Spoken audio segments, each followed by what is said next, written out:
No, the band is a closed system.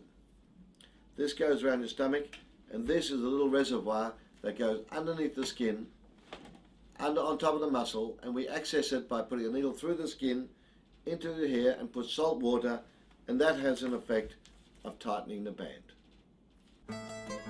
And here we have an animation showing you just that.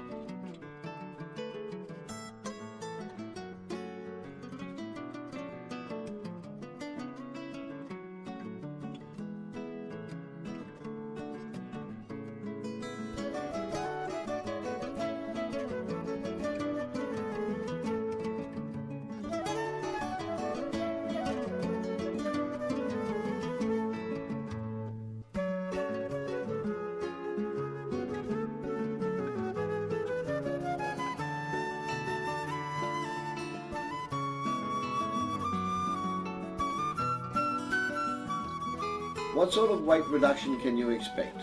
Well, generally in banding, about 65% of excess weight, 60 to 65% of excess weight over a period of 2 to 3 years.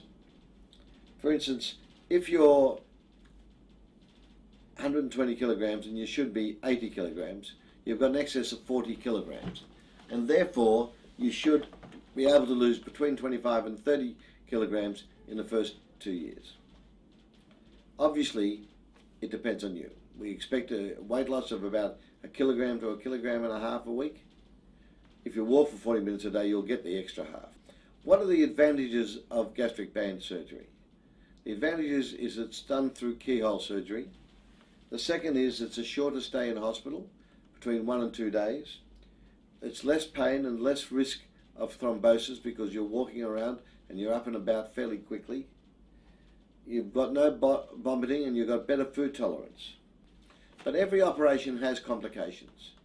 Doesn't matter what it is, whether it's your gallbladder or your hernias. And these are chest infections, chest clotting in your legs. But we do take precautions against all of that. Specifically related to gastric banding, the worst thing that can actually happen is if we perforate the stomach at the time of the operation and it leaks and you get infection, you can get very sick and you can die. There have been 5 deaths in Victoria in the last 4 years from gastric banding. Fortunately, in our clinic, we've not had any perforations or any gastric banding deaths at all. Other complications can occur. The band can slip. It sits there. We take precautions. We put sutures in to hold the band in place. Even then, if you vomit, the sutures will tear and the band will slip and the stomach twists, so the food goes down but won't go through, and we need an operation again to reposition the band. This occurs in 5%. 95% of people it doesn't happen, but 5 it does. The other thing that can happen is it forms a capsule around itself, and 1 in 100 the band will erode in the stomach, and even though we've got the band tight, you still can eat a lot because the food goes